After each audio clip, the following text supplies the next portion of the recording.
মোদী সরকারকে বলবো, মনে হয় আপনার মাথায় ভূত চেপেছে, আপনার ভবিষ্যৎ আমি ভালো দেখছি না। যদি মুসলমান ক্ষিপ্ত হয়, সরকারি হিসাবে 20 কোটি মুসলমান, কিন্তু 20 কোটির চেয়ে অনেক অধিক মুসলমান কিন্তু ভারতে বসবাস করে।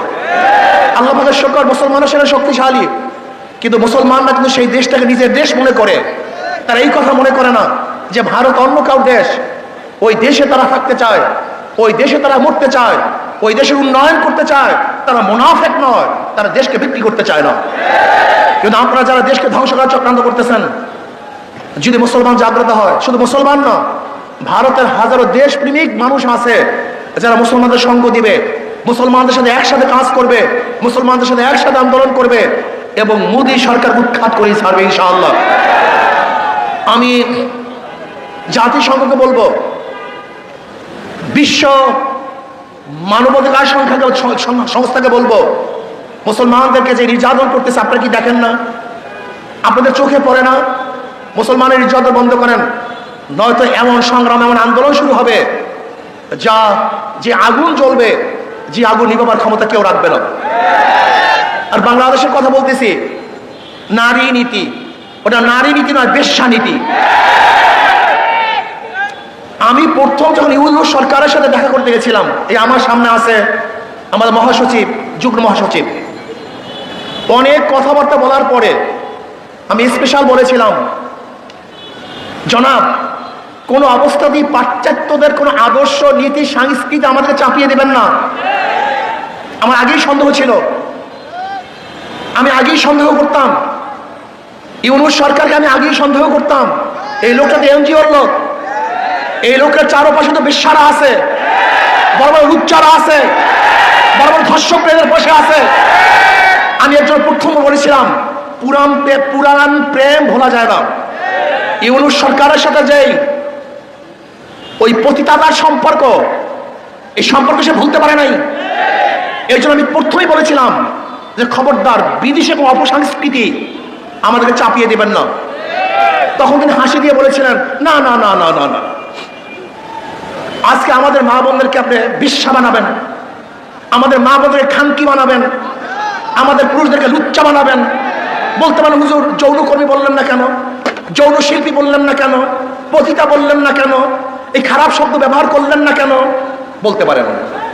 আমি তো মনে করি শয়তানেরা, দুষ্টরা এই সমস্ত খারাপ শব্দগুলিকে ভালো শব্দের দ্বারা পরিবর্তন করে ওদেরকে এই কাজে লিপ্ত করতে চায়।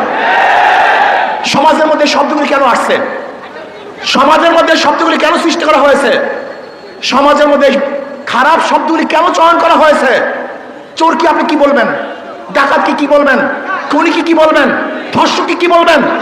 এই শব্দগুলি কেন প্রয়োগ করা হয়েছে? যেন মানুষ এই কাজগুলি না করে, মানুষ যেন এই কাজগুলিকে ঘৃণা করে। আপনি খারাপ কাজের সুন্দর সুন্দর শব্দ প্রয়োগ করে ওই খারাপ কাজকে ভালো বানাবার চক্রান্ত করতেছেন, এইটা বড় শয়তানি। এই নারী নীতি প্রণয়নকারী এরা কারা? এরা কোথা থেকে আসছে? ওই টান বাজারে জন্ম হওয়া লোকগুলি, ওই টান বাজারে জন্ম হওয়া নারীরা একজন ভদ্র বিশিষ্ট সতী নারীদের আইন প্রণয়ন করে কিভাবে? ওই নারীগুলি আমার স্ত্রীর আইন প্রণয়ন করে কিভাবে? ওই নারীগুলি আমার মায়ের আইন প্রণয়ন করে কিভাবে? ওই নারীগুলি আমার মেয়ের আইন প্রণয়ন করে কিভাবে?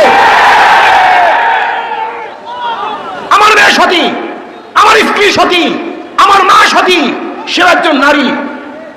আমার মায়ের, আমার বোনের, আমার মেয়ের, আমার ফুফির, আমার নানির, আমার খালার আইন ওই বিশ্বাস করবে কিভাবে? ওই বিশ্বাসগুলি সাহস কোথায় পেয়েছে? আমি বিশ্বাস করি এই বিশাল চক্রান্ত চলতেছে। ইউনূস সরকারকে হটাবার এটা চক্রান্ত।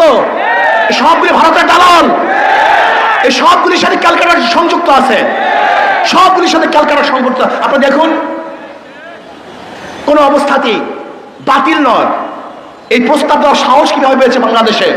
ওদের বিচার করতে হবে, বিচারের আওতায় আনতে হবে। এই ঢাকার বুকে প্রকাশ্য বিচার করতে হবে, যারা ভবিষ্যতে এই ধরনের কোনো প্রস্তাব আনতে কেউ সাহস না পায়। আমার মেয়েকে, আমার বোনকে, আমার ভাগ্নিকে, আমার মাকে বেশ্যা বানাবার যারা চক্রান্ত করতেছে, ওদের চেয়ে বড় শত্রু আর কেউ হতে পারে না। নারী নীতির প্রত্যেকটা পৃষ্ঠায় পৃষ্ঠায় ধর্মবিরোধিতা করা হয়েছে, প্রত্যেকটা পৃষ্ঠায় পৃষ্ঠায় ধর্মকে অপমান করা হয়েছে, প্রত্যেকটা পৃষ্ঠায় পৃষ্ঠায় এই বাঙালি জাতি সংস্কৃতিকে ধ্বংস করে নতুন এক বিদেশি চক্রান্তকে বাস্তবায়ন করার চক্রান্ত চলতেছে। এটা আমরা মানতে পারি না। মানা তো দূরের কথা, এটা প্রস্তাব কিভাবে দিয়েছে এটি অনু সরকারকে জানতে চাই। আজকে বাংলাদেশের সবচেয়ে বেশি সংস্কারের পক্ষে এবং এই সরকার যেন সময় পায় সংস্কারের জন্য ইসলামী আন্দোলন বাংলাদেশ সবচেয়ে বেশি ভূমিকা পালন করতেছে। তারা প্রথমে যে কথা বলছে আজও সেই কথা বলছে। আপনাকে সুখে থাকতে কি ভূতে কিলায় নাকি? আপনাকে ভূত পেয়েছে? আপনাকে ভূতে কিলায়? যদি ভূতে পেয়ে থেকে এমন কিলায় শুরু করবো আপনি দেখতে পারবেন না কোথাও বিয়াকুব নাকি, যেখানে আমরা সবচেয়ে বেশি এদের জন্য ভূমিকা পালন করতেছি। আর উনি ইসলামকে জলঞ্জলি দিয়ে মনে করছে উনি কিছু দেখাইলেই সবাই বাহ দিবে। বাংলাদেশের মানুষ চিনেন? এই যে দেখেন মেট্রো রেল শেখ হাসিনা করছে, মনেও কেউ করে না। যমুনা ব্রিজ করছে, একবার কেউ ভুলে উচ্চারণ করে না। ওনার উন্নয়নের কথা সবাই ভুলে গেছে। বাংলাদেশের মানুষ চিনেন আপনি? ইসলামকে বাদ দিয়ে, ধর্মকে বাদ দিয়ে আপনি যদি গোটা বাংলাদেশের স্বর্ণ দিয়ে বান্ধিয়ে দেন, স্বর্ণ, প্রত্যেকটা মানুষের শরীরে তো স্বর্ণের পোশাক থাকে, প্রত্যেকটা বাড়ি যদি মরমার পাথরের থাকে, আর আপনি একদিন ধর্মের বিরোধিতা করবেন, ওই সমস্ত পাথর আর সমস্ত স্বর্ণ আপনার মুখের মধ্যে ছুঁড়ে ফেলবেন, ছুঁড়ে ফেলবেন, থুক পারবে আপনার মুখের মধ্যে, থুক পারবে আপনার মুখের মধ্যে, থুক পারবে বাংলাদেশের মানুষ আপনার মুখের মধ্যে।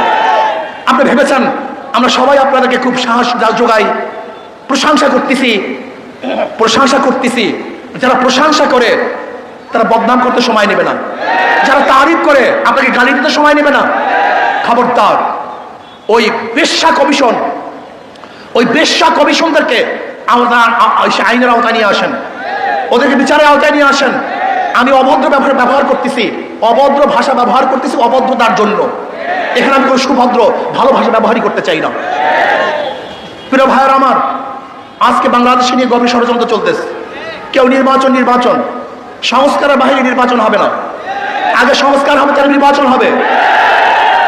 মার্চ ফর ঢাকা, আমরা অচিরে মার্চ ফর ঢাকা ঘোষণা দেব। কারা সংস্কারের পক্ষে আর কারা বিপক্ষে ইনশাআল্লাহ জনগণ ডিসাইড করবে। আগে সংস্কার হবে, আগে নির্বাচন হবে, জনগণ সিদ্ধান্ত গ্রহণ করবে।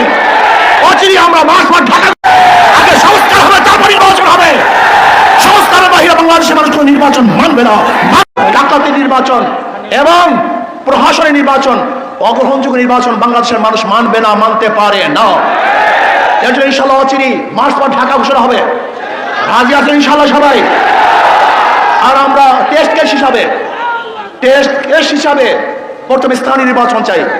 যদি স্থানীয় নির্বাচন সুস্থ করতে পারে তাহলে আমরা মনে করব জাতীয় নির্বাচন সুস্থ হবে। আর স্থানীয় নির্বাচনে সুস্থ না হয় তাহলে বুঝবো যে নির্বাচনের পরিবেশ এখনো সৃষ্টি হয় নাই। আসুন সোচ্চার থাকুন। ডাকাত দল, ইসলামের দুশ্মনেরা এবং ইউনূস সরকারের পায়ের নিচের থেকে মাটি সরাবার ষড়যন্ত্র চলছে, অনেকটা অগ্রসরও হয়ে গেছে। লোকটা বুড়া মানুষ, মুরব্বী মানুষ, ভদ্র মানুষ, খুবই ভদ্র মানুষ। কিন্তু মনে রাখতে হবে যে আপনার চারপাশে যারা আছে ওরা কিন্তু ভদ্র না, ওরা অসভ্য। ওই অসভ্যগুলিকে আপনার পায়ের থেকে মাটি সরিয়ে ফেলবে। এর জন্য নারী কমিশনের এই শয়তানি বন্ধ করুন, ওদেরকে অ্যারেস্ট করুন, ওদেরকে বিচারের আওতায় আনুন। যদি বিচারের আওতায় না আনেন এবং বন্ধ না করেন তাহলে কত ধানে কত চাল আপনি দেখতে পারবেন। শেখ হাসিনা সরকার কিন্তু তোয়াক্কা করেনি, আন্দোলন করে বিদায় দিয়েছে। আর আপনার অবস্থা আমরা ভালো মতোই জানি না আপনার অবস্থা কোথায়, আপনার শক্তি কোথায়। ভালো থাকুন, সুন্দর থাকুন, দেশকে ডেভেলপ করার চেষ্টা করুন। অপসংস্কৃতি চাপিয়ে দেওয়ার চেষ্টা করবেন না, খবরদার। অপসংস্কৃতি চাপিয়ে দেওয়ার চেষ্টা করবেন না। যদি অপসংস্কৃতি চাপিয়ে দেন তাহলে এমন গর্জন শুরু হবে যে এই গর্জনের সামনে আপনি টিকতে পারবেন না। আল্লাহ আমাকে আমাদের